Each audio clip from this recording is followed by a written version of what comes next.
going to do this one a little bit differently. So instead of a big slideshow and presentation, we're going to have more of a little fireside chat. Our next speaker is Ashley Thompson. And Ashley, he's going to introduce himself a little more formally here in just a second, but he's originally from the UK. He went from 0 to $120 million on Amazon in about, he's been selling for about 8 years, but he did that in about 6 years. And so one of the things we're going to be talking about is how did he do that? What are some of the pain points and how did he deal with those along the way? How does he do sourcing? How does he do product selection? What are some of the strategies and some of the partnership type of things that he's put together to get to that point? What does he do to launch a new product? Team building, just a whole general very round subject of what it takes to go from 0 to 120 million and some of the thought processes and strategies involved in that. And then he's also, talking about exiting as well. So Ashley, welcome to the $1 Billion Seller Summit. I'm going to let you do a few little slides here as an introduction, and then we'll go from there. Great. Thank you, Kevin. Hello, everyone. So as Kevin said, Ashley Thompson from London, UK. I'm the founder of ATV Global, and we exited about a year ago to Branded, one of the aggregators in the space. And I'm now the Chief Growth Officer of Branded. So I'd like to give you a little bit of an intro and a background into me. So some personal facts, that information there is kind of a very strong lifelong learner. I think you learn some stuff at school, but everything that you learn, in my opinion, that has a lot of value is outside school. And it's events like these that you get to in masterminds where you really learn the best things, I think, in life. Big biohacker, into energy, had a lot of insomnia when I was a kid. So really into any, hacks that are out there for that, which has been cool. And investing as well. Since I exited, I've been getting into real estate. And of course, have a strong passion for, entrepreneurship, e-commerce in general. So for me, I'm actually based in Mexico at the minute. I spend a lot of time between Mexico and Portugal, but I'm from the UK. And I've been pretty much living the digital nomad lifestyle the last few years, traveling around, living the laptop lifestyle with just working from home. For me, I have a very strong preference to working at home. I'm much more productive. Everything's there, got my space, got my peace and quiet. That's what I like. I'm not really an office kind of person. And I got into Amazon. Well, before I got into Amazon, as you can see at the bottom, I was actually a professional poker player. So I used to play in London in the casinos. I played online. We went to Vegas, to the US, and played some of the events on the tour.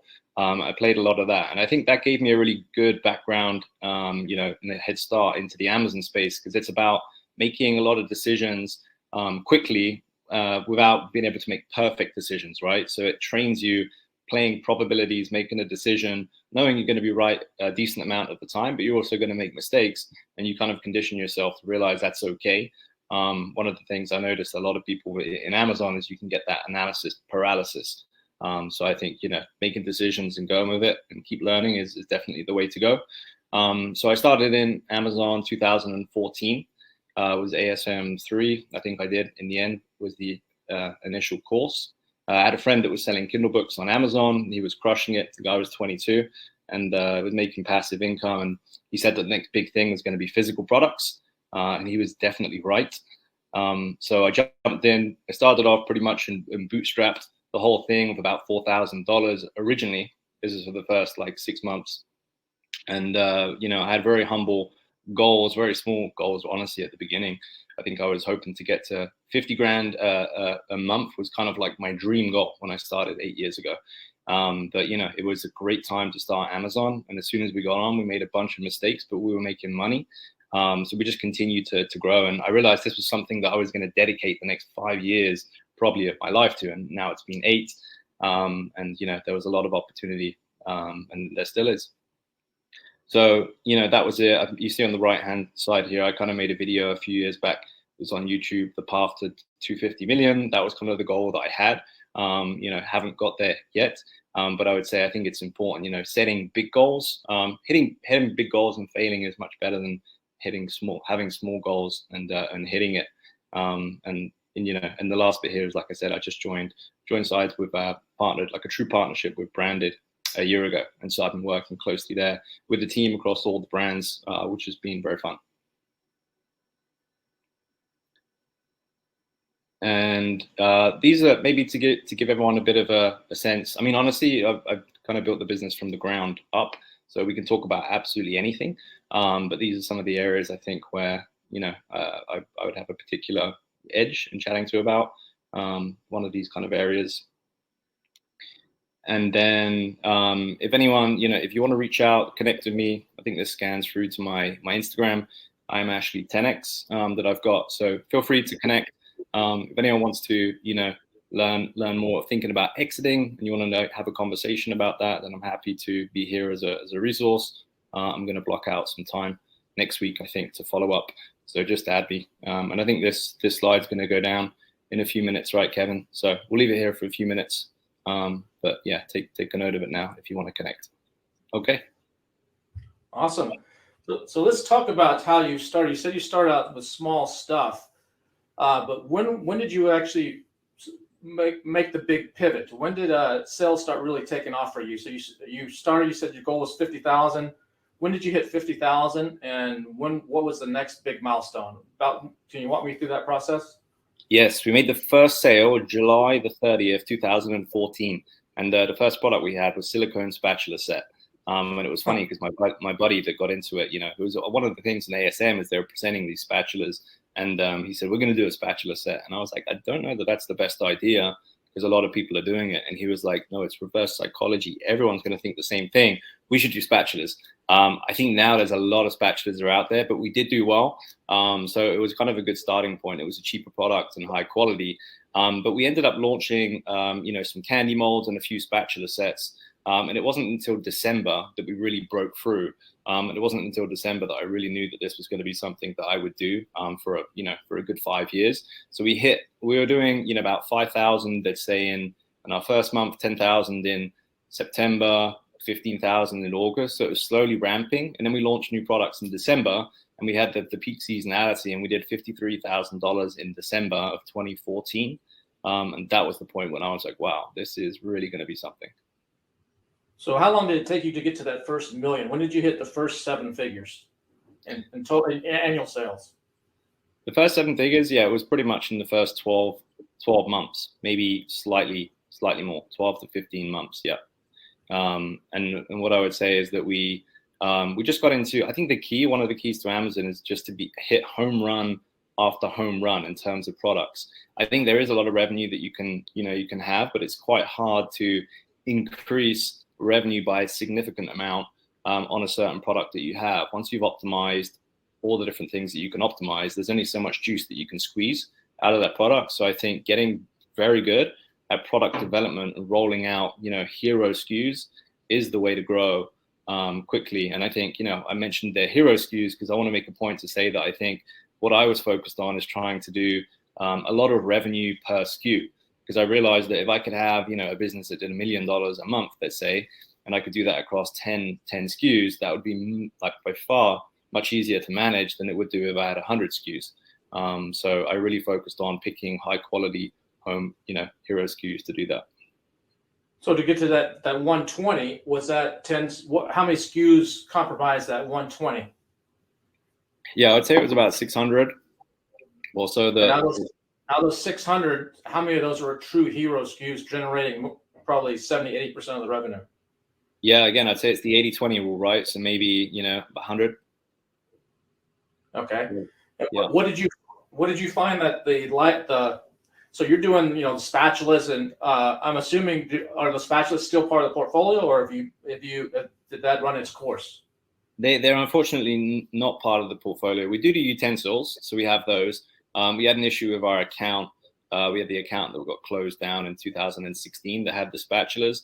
I had some partnership challenges as well, so we didn't actually manage to resolve that and get it back up. So that was a big learning experience, I think, in partnerships and also tactics and account safety for sure. Let's talk about that partnership. So was those partnerships brought on because you needed because you were growing so fast, you needed some financial capital? Or were those partnerships of people that had skill sets that you didn't have? Or what was can you talk about that a little bit? Yeah, sure. So, I mean, the two reasons you gave are great reasons on why you should have a partnership or reasons for a partnership. My ones when I started out is I came from playing poker, and it's like the belief, let's say the belief and the esteem that I could do something big. It kind of happened over time. When I started out, it sounds funny to say it, but I really just wanted to have a partner. I actually had the guy that introduced me to selling on Amazon. So he was the one that introduced the concept. And so I partnered him originally, but after that we then partnered with another person. But these are people that I hadn't vetted, I hadn't tested anything before. I just kind of assumed, I guess, in the beginning that everyone's going to be 100% flat out, great intentions, big vision, big goal. But I kind of learned, I guess, the hard way there that that's not the case, and you should be very diligent about who you give equity away to. I always recommend to people now that if you are thinking about it, like Kevin said, I think it's either someone brings on a skill set that you don't have that's just going to take your business to the next level, or it's a significant amount of capital, that's going to take your business to the next level. And I would recommend doing a partnership on one product and carve that product out and just make it a separate company if you're going to do that. And then you can really get to work with that person and figure out, is that the kind of person that, you think you could have a long-term partnership with over like 6 months. It's very hard sometimes if you don't set these rules up at the start. It was very hard for me to then unwind those. I ended up buying out most of my partners for quite a lot of money later down the line. If I would have, in hindsight, I should have set something up initially, which would have been a bit easier. So, so you hit the 1 million pretty quickly. When did you hit the 10 million in annual sales? Yeah, let me talk to you about the years. So I had 2015. Was the first full year. We did 1 million in sales in 2015. 2016, we went from 1 to 4 million. 2017, we went from 4 to 10. 2018, we went from 10 to 24. In 2019, we got to 39 million. And then in 2020, we hit 120, 123, I think. And then we kind of stabilized at like 120 for last year as well, 2021. So how did you do a 4x that fast? What accounted? Did you have something just blow up? Was it a COVID bump?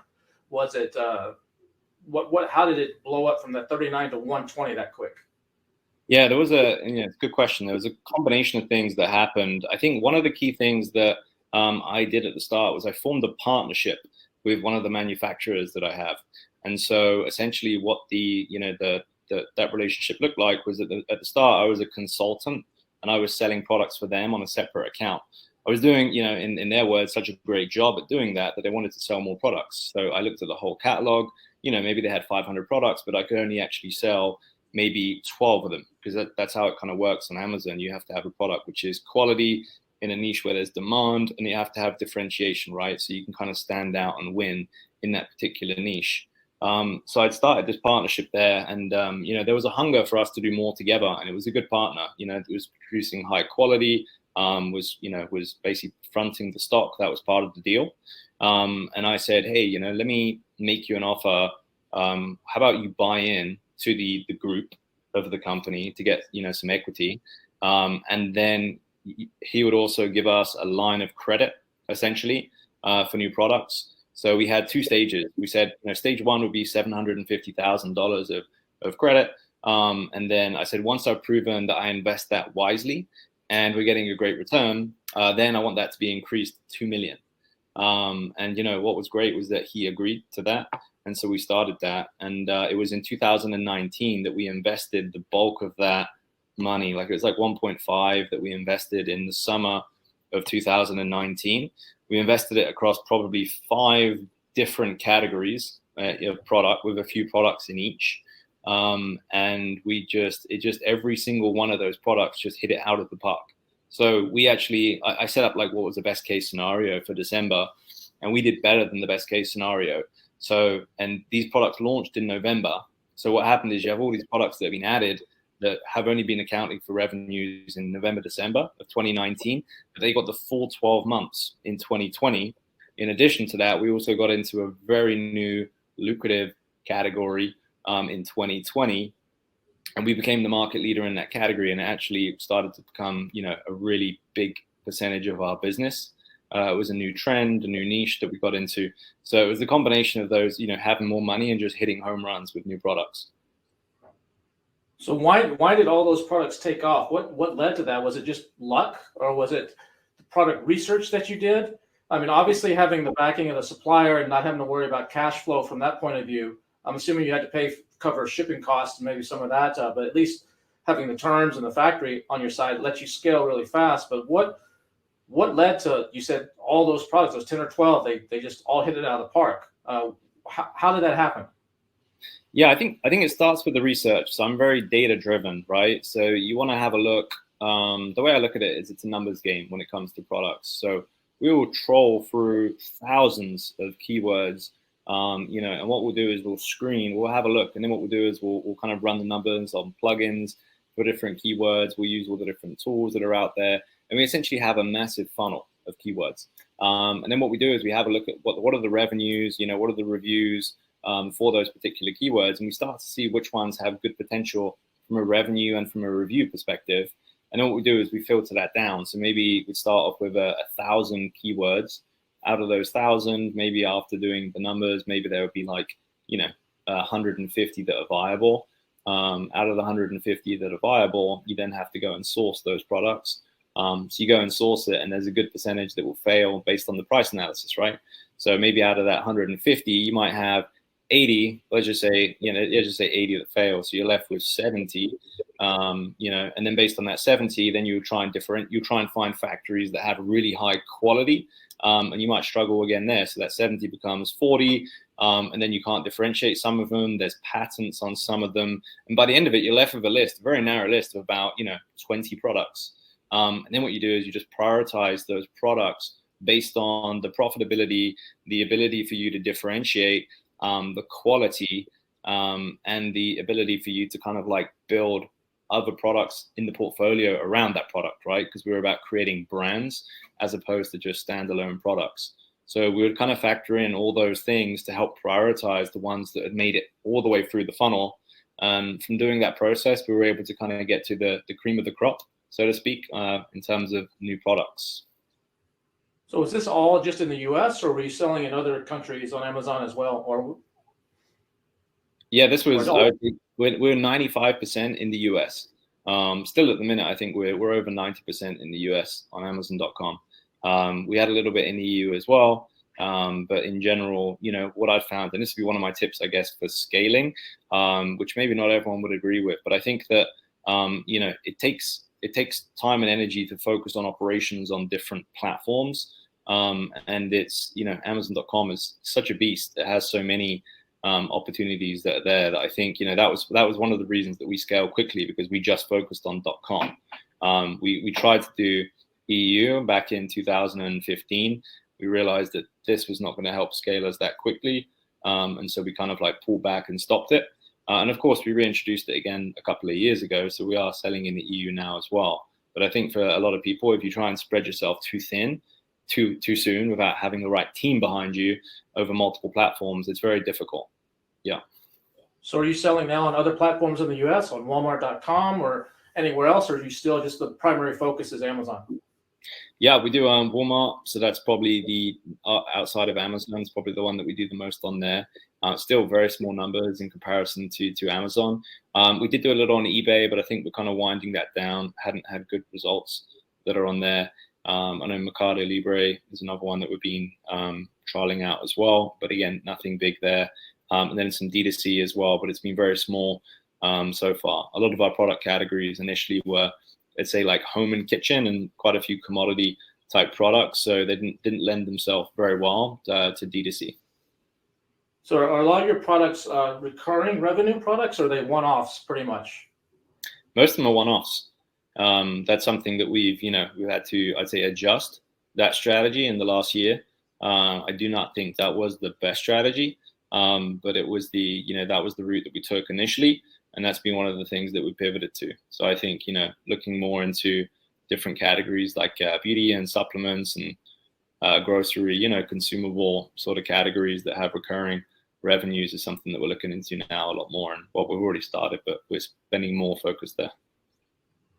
So are you in categories with high barriers to entry, or are you in the easy ones like you said, home and kitchen, sports? Are you in, or any that like jewelry or automotive, or some of those that have a little bit higher barrier to entry, or are you just whatever works for the brand?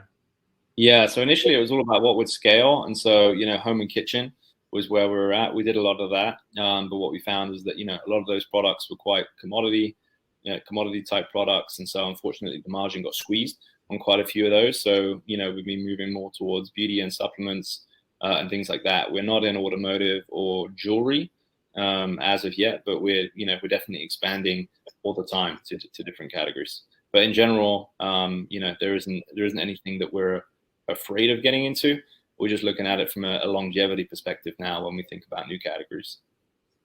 So sometimes when people have high sales numbers, they have a high priced product. They say, oh, I'm doing 5 million a year, but their product's a $500 product. Other people that are doing 5 million a year, they're selling a $15 product. So it's a whole different animal. So where do you fall in most of your products? What would you say is probably the average selling price of a lot of the stuff that you sell? And what would be the maximum or minimum that you would sell something for that you think you can make work? Yeah, I think the average is about $33 at the minute that we do. I mean, that's come up over the years. So the first year it was like, it was like $10 or 15, then it went up and it was like 18, then 20, 25, 30. So it's been getting higher. We did go into a lot of higher priced products, I would say, a year or so ago. Unfortunately, the freight is kind of killing the margin on some of those. So that hasn't proven that to be the best strategy, I would say, at the minute. But yeah, we are. I think it's kind of a double-edged sword in that if you go higher with the product price, it does give you barrier to entry. So it's there is a bit of a moat around that. The flip side, though, is that it's going to be there's a lot more in terms of like patents, and you really got to double down on your quality. If you're selling a silicone spatula or a container, those kind of things, usually the qualities, you're not going to have many issues. But when you start going into some of those electronics products and products that have higher complexity, that need detailed instructions and things like that and certifications, there's definitely a lot more, pitfalls that you need to avoid. So when you said earlier on your product selection, when you hit all those home runs, one of the keys for you was differentiation. So some people, differentiation means different things to different people. Some people that means just a different color. Some people that means including a PDF of a cookbook. To other people, that's fixing all the problems that they see in the reviews. What is differentiation to me, and what do you think are the keys to really, when you're looking at products, what do you got to hone in on to make sure that your product truly is differentiated and has a chance? Yes, good question. So I think differentiation for me is literally you need to have an offer which is attractive, to customers that are shopping for that keyword. When you launch a product, you don't have any reviews, so you've only got a few levers that you can pull to try and capture that click, capture that purchase initially. And price is obviously one of them. Great content, and great title and Amazon SEO, all those things are good. But I think one of the biggest edges is innovation on the product offering itself. And so what does that look like? Well, it could be a number of things. In the early days, it was as simple as just adding maybe 20% more, right? So if you did a 4-pack, we'd do a 5. If someone did an 8-pack, we'd do a 10. And those were kind of like initial strategies that worked very well. They don't have a big moat around them because then the next guy comes out and does a 12-pack and then a 14-pack. You see the same thing if you're looking, I think, the hemp category. If you look at the strength of the ingredients, it's going up by 3 zeros, I think, every few months at the minute. So those are ways that you can do it, but it's hard to have longevity. I think the other ways that you can do it is you can look at changing elements of the design. So it could be, you put a new handle on something, or you've actually put an image printed on something, or you've changed, maybe something's in stainless steel, but you think it would look great in like wood, so the material's changed. Or again, same thing, you might have utensils that are in plastic and you think, hey, let's do a high-end range in stainless steel. So it's taking something which is already there and it's just changing it to something which could be popular. And these kind of things, I would validate them on PickFu or some other form of A/B testing. If you have a focus group, do it internally in the company as well. Try and get as much feedback as you can. But in general, you want to have offerings which are slightly different to everything else in a favorable way, because you need to win the clicks and the purchases. And what I would say in general is you want to have a product which is offering, we try to offer more for the same price, ideally less, but let's just say the same price. You want to offer more for the same price that the competition has. So that's how I know if I've done a kind of a good job. If you try to offer more, but you charge more, you know, you may not do well, because ultimately Amazon is a value marketplace. And so I think, you know, you need to be really strict on not increasing the price too much. So the best way to do that is to actually build features into the product itself. You can add bonus items, but usually bonus items increases complexity, the number of suppliers that you're dealing with, it increases the cost, it increases the size of the package. So if they're small and if it's from the same supplier, then great. If it's, you know, bigger, bulky, and it's from 3 different suppliers, then probably not the best. But yeah, like I said, the design is one thing. You got the functionality, and also the colors. You know, I think people underestimate just how much of an impact you can have if you're the only person in a niche that has the color black, or, you know, the color pink, or the color navy, whatever it is. There's a market for that, and so I think that could be a good way to differentiate as well. Can you talk about one of your products that just crashed and burned? Yes, I got a few, but let me give you this one. We had a vertical spiralizer, 2016. So you guys will probably know the spiralizer that you have, which is horizontal, which works pretty well. And so that one was crushing it. And then one of the factories, you know, was offering this new spiralizer, which was vertical, so it come down, and the whole pitch was, hey, this one's gravity assisted, so it's going to be great. And at the time, I was like, this seems like a home run. It's going to be great. Never did any validation, to be honest, at that point. You know, it was very early 2016. So it was just something that I thought was going to be good. I also didn't do enough testing of the product quality. So the product quality, the output was not as good as the competition. But I said, you know what, even though it's not as good, you know, unless you had them side by side, you're not going to know. I think it's good enough. And that was very lazy on my part. We ended up taking it to market, and it got that dreaded 4.2 rating. So it kind of it snuck to 4 stars. Once it got to 4 stars and the competition was 4.5, it was really tough. And I think a lot of people with the spiralizer, you know, a lot of those came from TV sales. Originally, there was a lot of tele sales. And so I think, you know, when people are looking for a product spiralizer, they're looking for that certain shape and size. And so when we had our one that was there, it didn't perform well. You know, it wasn't getting a lot of clicks. So we actually lost a decent chunk of money on that one. And the other thing that I did do, which I would have lost less, but I also said, hey, I think this is going to be so good, let's order 8,000 units for a first order. So it was a very humbling experience, to be honest, to do that. And I think, you know, the lessons from it were, make sure that you validate things. Don't think you're invincible and go too aggressive on a first order for a product. And quality. You know, quality is essential for longevity on Amazon. And so don't, you know, bypass that to get something out quicker. So do you test products now with a smaller order, or do you go, once the data looks good, you go all in? Yeah, we're more conservative now with the orders. So we'll order, let's say, more like the minimum that we think we could order without giving us any huge challenges with ranking. And what I mean by that is, let's say that the top sellers, the top sellers on the page are selling like, you know, 100 units a day. And then there's like a tier below those. And maybe those guys are selling like, you know, 50 to 70. And then you have another tier below them at the bottom of the page that's selling like 30.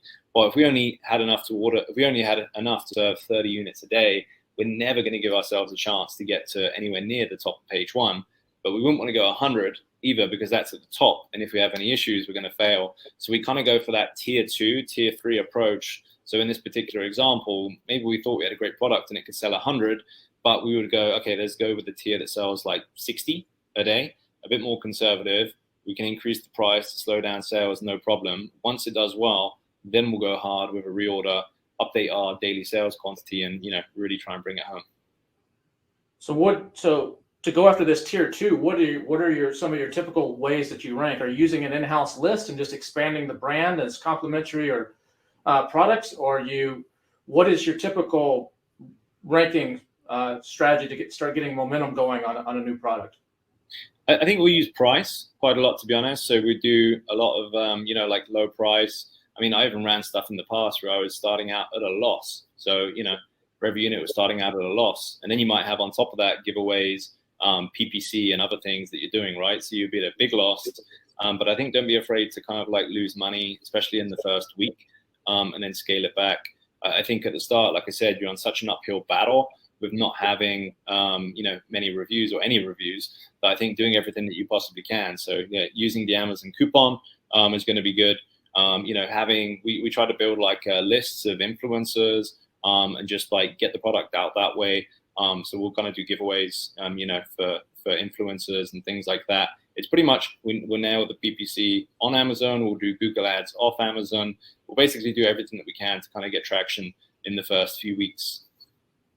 What do you do for reviews? Do you use the Vine, or do you just sell sheer volume and just let the numbers fall where they fall? Or what do you do to try to get those reviews as fast as you can? Yeah, so now we're actually, what we're doing right now compared to before is very different. So before we'd be a lot more aggressive. We used to use inserts we had done before in previous years. That was a very effective strategy. Right now, that's just going to get your account, closed. So I would not recommend doing that. So it's been very difficult at the minute. I think what we try and do is we work with influencers, that have an affinity towards the product. And what we do is we kind of like give them free product. They test it out. We've established that relationship and that communication dialogue outside of Amazon portals, and you're able to kind of like follow up on that and get some reviews. But very important is don't reuse the same people. That the days of having the super VIP list, those days are gone, unfortunately. I think once you kind of like use one person a couple of times, the profile kind of gets flagged by Amazon. So you don't really want to be doing that much more than that. So we'll do that. Is one of the things that we're doing. And yeah, Vine as well, as long as the quality is good. So I think Vine have just increased now where they do 60 reviews they can do for a product, which is great, but you have to be very selective. I mean, we'd only do that for products that we're really happy with the quality on. But in general, we try and get it out there. We'll try and get, let's say maybe 10 reviews, 20 reviews initially doing that. And then we'll just have to run the price at a lower price point for longer, in order to kind of like keep the account safe. So we sacrifice a bit of time in getting up to the target margin in order to get there. But if the quality is, if it has a differentiation, if the quality is good and you have a low price at the start, you're going to get there, pretty quickly within a kind of a couple months. So if you have a new product coming out at $19.95, where would you think you would start with this low price strategy? Where would you start off the price? And is that just straight up offering it at this lower price, or is that with a coupon that they have to click off there, or some sort of promotion, or is it just straight up that lower price? And what would that lower price be in a hypothetical example of a $19.95 product? Yeah, so let's say you're saying that if the end goal is to get to $19.95, that's where we have, let's say, 25% margin, right? So the break even is like $15. We'll probably set the price of the product at around $15. Maybe it's $15.95, $16.95, just above, and then we'll add a coupon on top of that. So you've not only have you got like a price which is 20% below the competition for the retail, but you also have a coupon on top of that. And so we layer the two strategies. And it's better to go more aggressive at the start. You could even go $14.95 in price and add a $5 coupon, which is pretty extreme. And I wouldn't, that probably isn't needed in most cases. But you could do that. But you just need to get traction for the first couple of weeks when you're selling. You get the honeymoon period on Amazon where they kind of they show you love. The algorithm shows you love if you get sales over the first few weeks. And so, it's really critical that you get those sales. Don't think too much about the bottom line. Just get the sales. Once you get the sales, you get the ranks. Once you get the ranks and the sales, you get the reviews. Once you get all those, then you're in the game and you can start increasing the price and making money. So are you running a heavy dose of PPC in conjunction with the reduced price and the coupon so that you're getting top of search and getting really good click-through rates because of that low price and good conversions that just kind of starts a flywheel, or are you doing something different to really get that momentum going? Yeah, absolutely. I mean, when you have, it's like I said, Amazon is a value platform, right? So once you have the lowest price out there, and you have a product which is differentiated, right? So if you can have that winning combo, then you're going to do great. Even if you don't really have many reviews or any reviews, you still see the sales do really well on PPC because it's just such an attractive offering. Yeah, that's a similar strategy. People ask me a lot of times right now, how can we launch? You can't do search, find, buy legally anymore. Some people are still doing it. It's difficult and it can be long term on influencer stuff. Influencers are hit or miss on some people, and I advise a similar strategy to exactly what you said, but you just added another twist to it, adding a coupon to it. I actually like that even better, adding a lower price and then putting a coupon on top. I wasn't actually doing that. I was just doing the lower price. But I think that's a really good strategy that could really work. Let's talk about money. You started off, small. You said you started with $4,000 or something like that, I think you said, and then kind of grew it from there. And then you had a split with a partner, and you were selling some low priced items that probably had some good margins. So you probably had a little bit of working term. But at some point when you started scaling, and before you had this partner in 2019 that was funding you everything, this manufacturer, how did you grow from $50,000 that first month or that first few months there to $39 million? Whose uncle did you borrow money from? Or were you able to completely self do that? Or did you go out to the loans or Amazon lending? Or did you bring on a partner, give equity, or take a loan from a partner without giving equity? How did you do that? It was all friends and family. And so it kind of went like this. I put in initially 4,000. My partner put in 4,000. Once we had some results, we said, okay, let's put another 8 in each. So we were $12,000 in each. That went well, but the partnership wasn't going well. I actually had my parents that approached me at the time and said, hey, we're going to put some money into real estate. It's about 50 grand. But if you can give us a better return doing this Amazon business, because it looks like you're doing well, then we would happily invest with you. So I was very fortunate that my parents were open to doing that and reached out. So I took that money, invested it, and the money just really multiplied because we put it into home run SKUs. And then off of the back of that success, there was a friend of the family that said, hey, I'm looking to invest as well. Can I put in 40 grand? And so they put in 40 grand, and it was high interest at the time. Like, it was really, we were paying, I think I paid like, to the friends, even the friends and family, it was like 20% or something for the first year that we gave it. But we were doing so well, we were hitting all the products that it still just made total sense for us to do it. So I paid him back the money plus the interest after year one. And then he actually said, great, thanks for us returning it. You can take it back, and I'm going to give you another 60. So he gave me 100 grand. And then we did the same thing. We invested it. Didn't do quite as well as the year before, but we still did well and was able to pay him back the money and do well.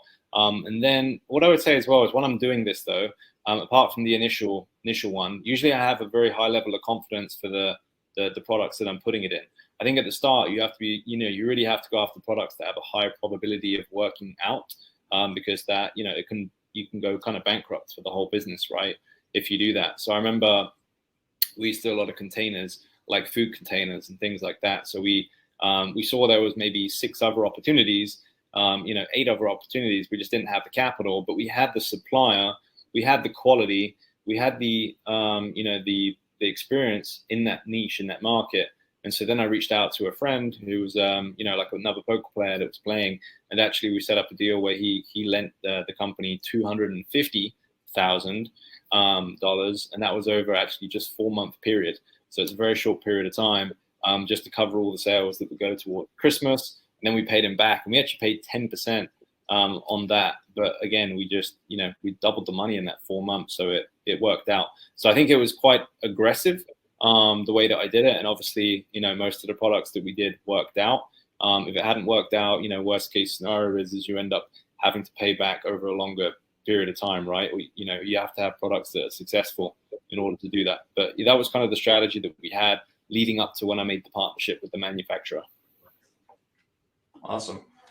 So talk about growing the people. I mean, when you first started, as you and your partner probably wearing a bunch of different hats, what was the first hire that you made, and how did the process go? I mean, to go from the 50,000 to 39 million, and then eventually now to 120 million with 200 employees. What was some of your first hires, some of the first things you did? Can you walk me through that process of when did you start becoming more hands-off and more, instead of working in your business, working on your business? And can you walk me through that process of that scaling and what you had to do? Yeah, maybe what I can even do, I tried to pull up an old presentation that I had here, but I can kind of show you a little bit. Can you see that? Yeah, this is probably about as big as I can make it, but can you see that on the screen okay, Kevin? Yeah, are you able to go into presenter mode, or do you need to see the thumbnails on the left? Yeah, actually, I'm not sure how to do it on here, but it is a bit bigger. Unless it's just a share. Let me try to do this for a second. If it works, then great. If not, let's just continue like this.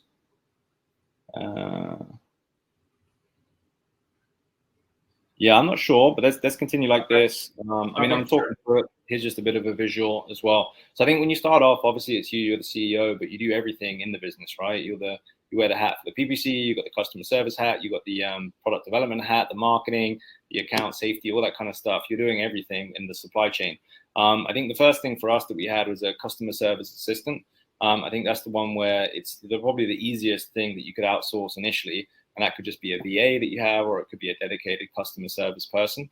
But that was the first hire that we made, and I think it's the easiest thing to outsource. So started there.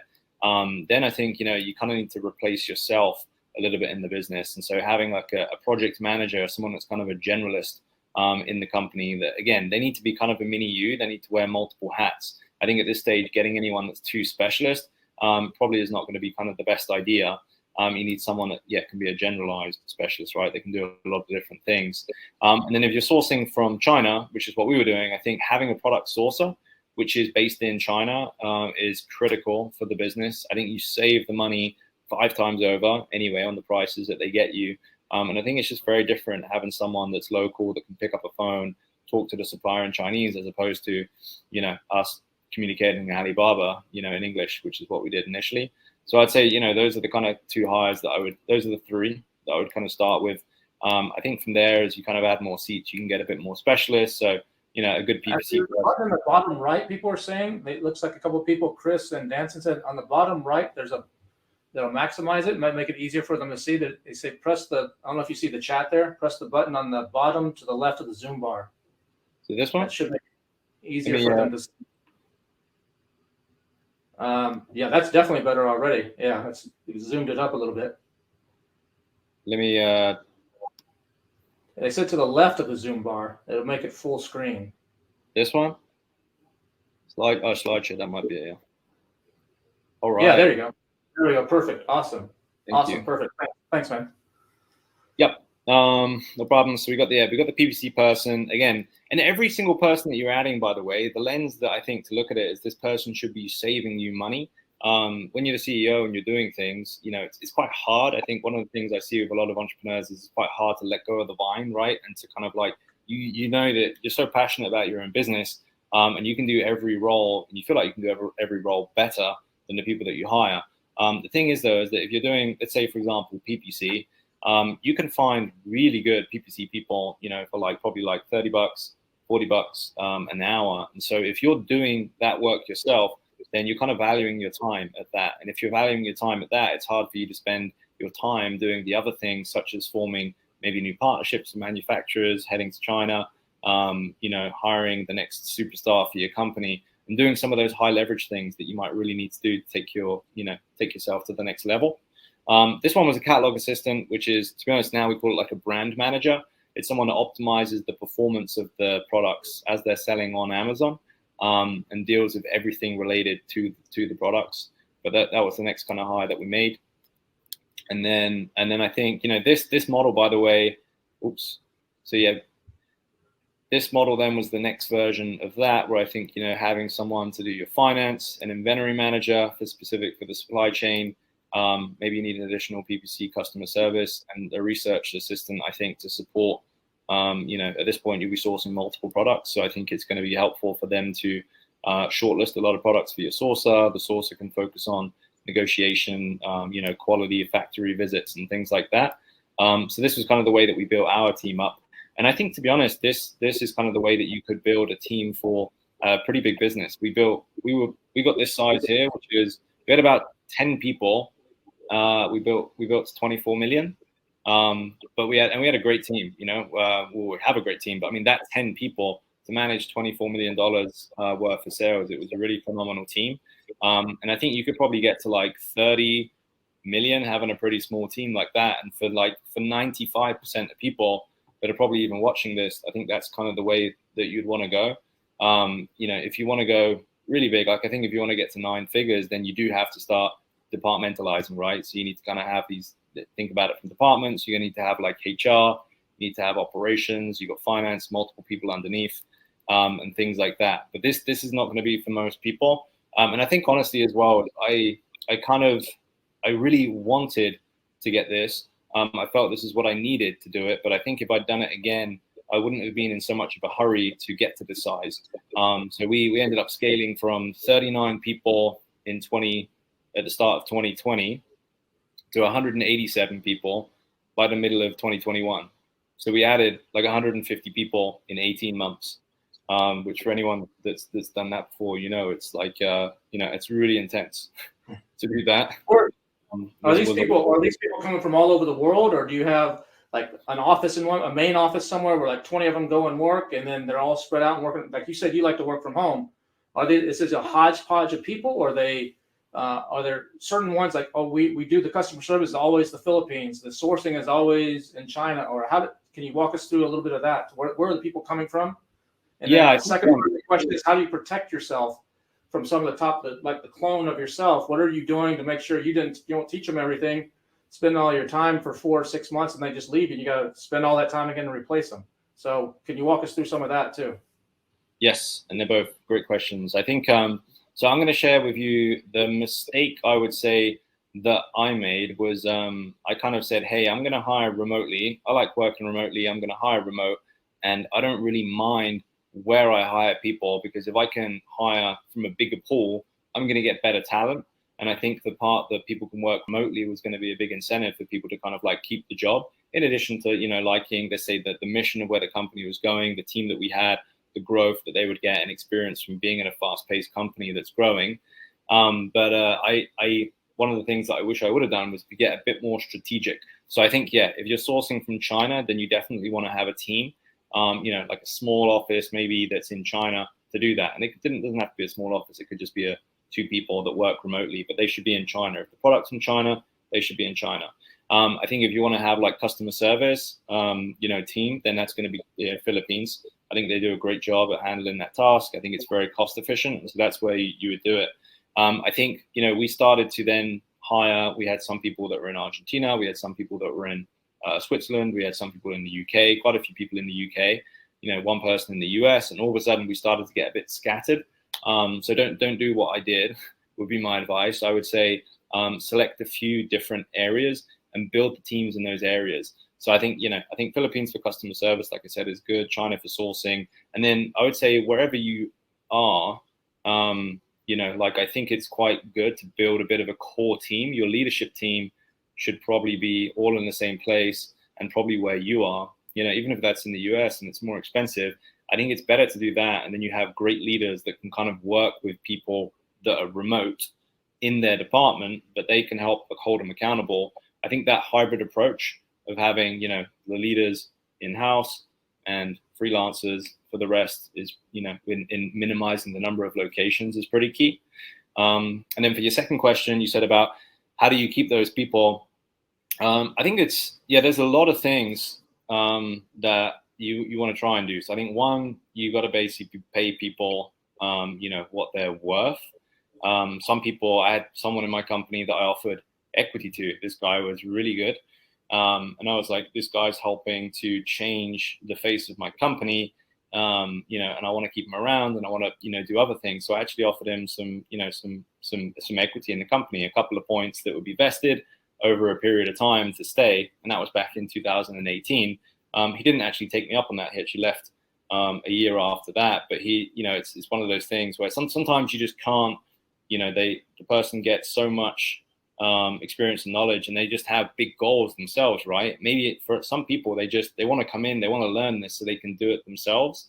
I had people that I hired that were amazing hires that told me up front, I want to do this myself in a couple of years. And I'm okay with that. I was okay with that because I think I just said, listen, that's okay. Just do me like 3 things. 1, while you're here, help to build this company. 2, put in place SOPs, so we can teach the next guy. And 3, really help to, hire and train the next guy that's going to come in and replace you. And so that was kind of the conversation that I would have. And I had a few people that came in and they still told me, I'm doing this on the side. It's very small. I want to do that in future. And I said, great. I said, come in, learn, just, do right by me here and I'll do right by you. But I think, pay is one aspect. I think, giving people, listen to what they want, right? So we always have performance reviews. I'd recommend that you have 2 performance reviews a year. I think if you do more, it gets a bit excessive. If you do less, you're maybe not in touch with the people in your company. And you want to actually ask them those questions, like where do they see themselves?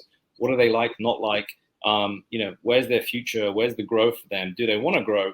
Do they, in the role that they're doing, what would that look like for them? And I think it's trying to match up, what they want for their future within the company to a certain extent, right? For some things you can't change the role totally, but someone might say, listen, I want more responsibility within my role, and you can work out a way that maybe gives them that, and keeps them around, but also adds more value to your company. And then I think another one, which is easy to say, but I think you just appreciation and culture. I think, great people, they want to work with great people, and they want to work with a team that they like. So I think you've got to be fair as a leader, and you've got to be respectful. And it's just got to be a close, tight-knit family, right, of the people that you're working with.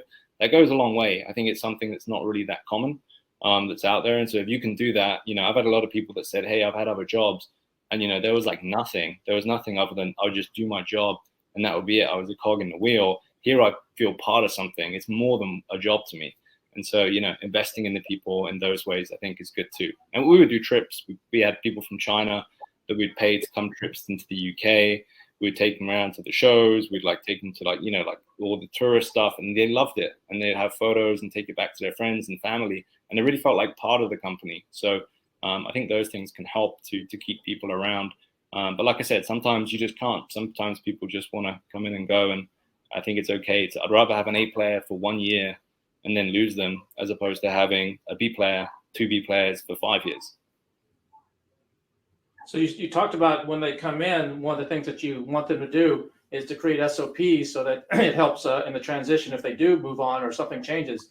Can you talk a little bit about the systems and processes that you think are most critical that people need to be thinking about as they're growing, like you have, and maybe what's most important, and a couple of the mistakes you might have made that really burned you when you didn't have those in place, maybe in the beginning? Yeah, I think the biggest thing is having a system. By the way, could be a spreadsheet. But I think you need to have something which is able to give visibility to the rest of the people that are either in the company, in that particular department, or any other department which is going to be involved in that particular area. So examples of that could be, you want, let's say you're doing inventory, you want to have a kind of a spreadsheet which shows all of the days of stock for your products across all the different brands. And then you want to have other tabs that lead off that to get more specific into products and brands and have more data. But you need to have that summary, and that summary along with KPIs, right? So your days of stock target needs to be this. That's the number that you get measured on. And everyone's aware of that. Everyone can see it, and everyone knows who's responsible for what part. So I think that's really key. And then if you go to like launches, well, you want to be looking at the data in real time, right? So you want to be looking every day at your sessions, your conversions, your ranks. So we just created a table, like a spreadsheet table where we track all the data, and then we have someone that populates that, day by day, and the whole team that's on the launch team, and anyone else that, is involved with the launches, if that's the brand manager or the supply chain manager, they also have access. They can see exactly how that product's performing, and it makes it a lot easier for the whole department to kind of, align and work together. So that's what I would say. I mean, we were originally, when we started, we were super disorganized, right? So we had, up until 2018 even, we used to pretty much be Skype. Skype was the medium which we used to communicate, which, for those of you that have tried doing that on Skype, it's horrible. Once you get to Slack, it's hard to go back to anything else, because I think, with Slack, you've got these options to add channels and you can tag people, and it's kind of chaos in Skype. So I think, Slack is really key. We use ClickUp as well, because I think now the bigger the company is, you have to actually have things even more transparent than spreadsheets, more visible. And so ClickUp's a great way to notify people and build automation and things like that. And but honestly, we still use a lot of spreadsheets. I think it's very hard to get the customization that you want within some of the project management tools, and spreadsheets just kind of are easier to do that for. So you said you exited, and I'm assuming at $120 million in sales, you had a nice little exit there, even if you had to give away some equity to the manufacturer and some other guys. So why not just go drink margaritas on the beach? Why are you still doing something? You said you're working with one of the aggregators with branded. Why do that? Is it? Can you talk about a little bit about that? Yes. Well, for me, it was funny actually because I never actually originally I didn't really want to sell, but I made a pact to myself when I was young, and I said, hey, if I ever get the opportunity to earn more than $10 million, like from a sale, then I would take it, because I think that's, for me, that was the kind of my life target money at the time, in order to kind of have financial freedom. So I was offered kind of a lot more than that, and I just said, hey, this is something that if I don't take this now and something bad were to happen, I would regret that, forever. And I said, hey, I know Amazon's been my life for these last like 8 years. And this is obviously what I'm really good at the minute. But, like, I got a long life and road ahead of me. And so I actually, I said, okay, I'm open to it, but I wanted to keep as much equity as possible. And so that was actually the reason why I ended up going with branded, because it was the only one that where I could get like a true partnership where I was able to give, like I think I kept like 49% of the equity, and then, obviously we'd be working together to try and maximize, the value of that in the years to come. So how is that different now? You were the guy calling the shots, and you were the one that everybody followed, the drummer, and now you got a partner that you got to answer to, and it's probably a different corporate structure in a different world. What's that experience like? Yeah, I mean, I'm going to be honest. It's not as easy as when you're just doing everything yourself, right? You do have to, you have to have things that are signed off. You have to go through protocol. You have to go through process. It's kind of like part of growing up, I guess, into a bigger company. So, it is difficult, I think. And so that is a consideration, for anyone that's going to go through something like that and stay around, is that's usually a part of it, and so you have to think, is that going to be something that you're able to do or not do? So it's definitely, there's a big change in that happening. But the flip side of that is you also get to work with people that, from like private equity and worked at Goldman Sachs and things like that have, produced, run companies like multi-billion-dollar companies and have a lot of wisdom and sharing to do, so you get pros and cons. Yeah. So you get to sit at a different table now than you did when you're just by yourself. Yeah. That's cool. And it sounds like you're still up for the challenge. You said that you wrote that goal in 2015 of $250 million. You haven't hit that yet. So it sounds like you love what you're doing and you're up for the challenge and you want to hit that goal. Is that correct? Yes. Yeah, I think e-commerce has a long life ahead of it, right? We're just getting started. So I think that, for me, I just want to keep going with what I'm doing. I do really love, doing what I'm doing. And I think that there's just so much opportunity to get out there. I think, things are adjusting right now. So I think social is really big, getting, great on social and building real brands and community, getting that stuff into retail. These are all skill sets which I haven't currently got, but these are the things that I want to build upon. I feel like I got good at the Amazon part, but that's just one part of e-commerce. There's a whole world outside of Amazon. Hard to believe sometimes, but there is. So if you had to give two words of advice, or not two phrases of advice. One was to someone just starting in Amazon. They're just getting going. Maybe they've already started selling, but they haven't hit that $1 million yet. What would that be? And someone we have a lot of people in here that are already doing 10, 15, $20 million, and some people doing as much as 100 million in here. But what would you give to the advice to the person that's at that $10+ million point, and the person that's at the one below $1 million? What would the advice be, and would it be the same, or would it be different as far as what they should be focusing on, or what they should really remember for the best chance of success on Amazon? I think it would be somewhat similar. So I would say that definitely you need to seek out like a mentor, and that could be a consultant or someone that's getting results that you want, that you haven't had. And I think you need to, A, would work with them, B, attend the best events that you possibly can, in the industry. And I think C is I'd recommend people to kind of like form their own masterminds. I mean, that was one of the things that was transformational for me is it was like a non-paid mastermind that we held, and we just put people together in a room, but with people that delivered a lot of value, right? And I think, a lot of people in Amazon are very guarded about sharing information. But once you have a small, group, close-knit group, and it could be like 6 people, it could be 10 people.